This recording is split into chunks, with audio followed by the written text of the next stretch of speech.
Hey guys, Mat Creedon here. Welcome to Afterbath, where we let the nervous system unclench a little, the mind loosen its grip, and occasionally we talk about things that feel strangely obvious once someone finally says them out loud. Today's episode is a little different. What you're about to hear is taken from the introduction of a book that I'm currently writing. A book that in many ways explains how I ended up here, talking into a microphone, making gongs sing, and helping people relax without asking them to believe in, anything too weird. And after this short reflection, I'll guide you into a 6-minute sound bath using Tibetan gongs and a rain stick.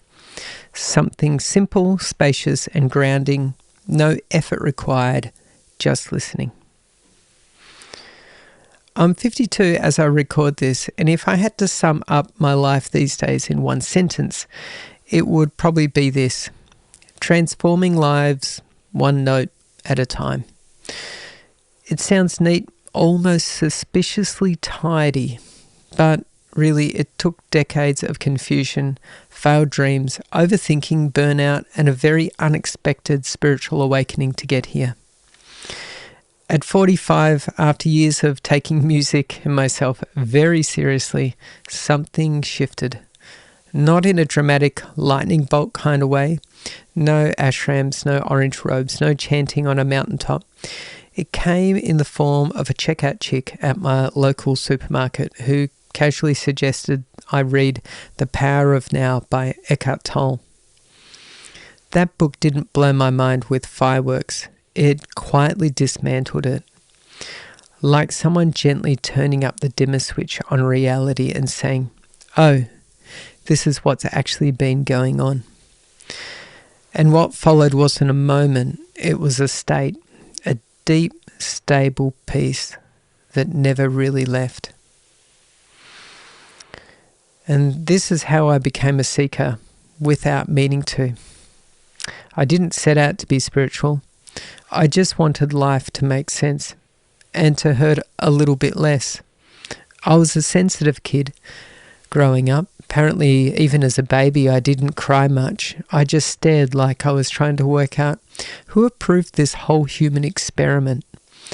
Kindergarten absolutely terrified me. Being separated from my mum felt unthinkable. Basically, she was my world at that young age. And even back then, I didn't like being told what to do or how to learn or that I was wrong. My ego was very strong early on, which sounds like a flaw, but later it turned out to be very useful. Because if you can actually see your ego, you've got a fighting chance of waking up. Most people think that the world is mad, except them. My first teacher was my brother Tony.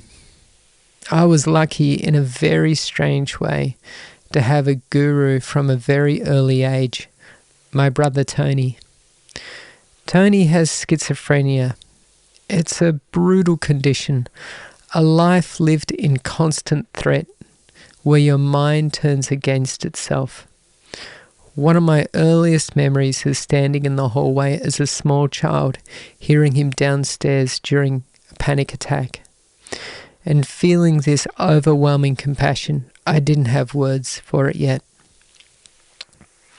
He spent a lot of time in hospital on weekends. He'd come home and then he'd have to go back. I remember thinking, I never want this illness, and I'll do whatever I can to make this easier for him. Tony cracked my heart open early.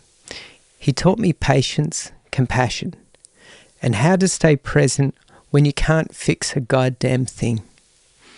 That lesson stayed with me. As I got into my teens, I dreamt of being a musician. And like a lot of musicians, I poured everything into music, writing songs, learning instruments, producing, teaching, playing gigs, chasing that familiar dream. If I just got good enough, successful enough, then I'd finally be okay.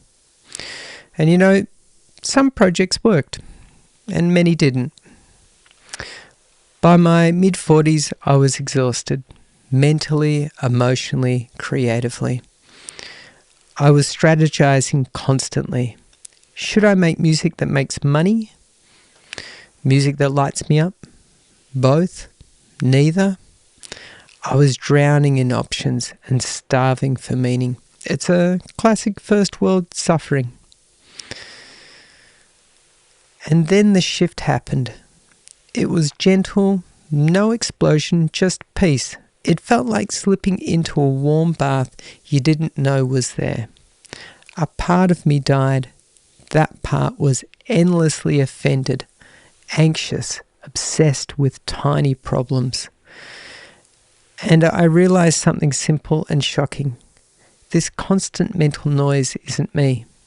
It's just the mind doing what minds do. Once you see that, it loses all authority. So how did sound become the bridge? Well, these days the peace is steady, quiet and reliable. And once you see how unnecessary human suffering is, you can't help but want to help, gently and patiently. Music became the bridge, a way to sneak stillness in through the back door. No beliefs required, no fixing needed. Just sound, vibration, and permission to rest. Now, before we drop in a moment I'll play a 6-minute sound bath using gongs and a rain stick. You don't need to meditate. You don't need to concentrate. You don't need to do it right.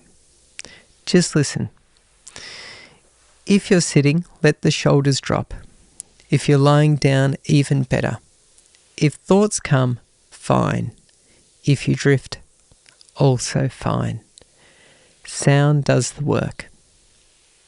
All right, let's drop in. Here's the 6-minute Afterbath sound journey. And if you'd like to experience the full 1-hour version, you can find it in the note description. And I'll see you on the other side.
Okay, and welcome back.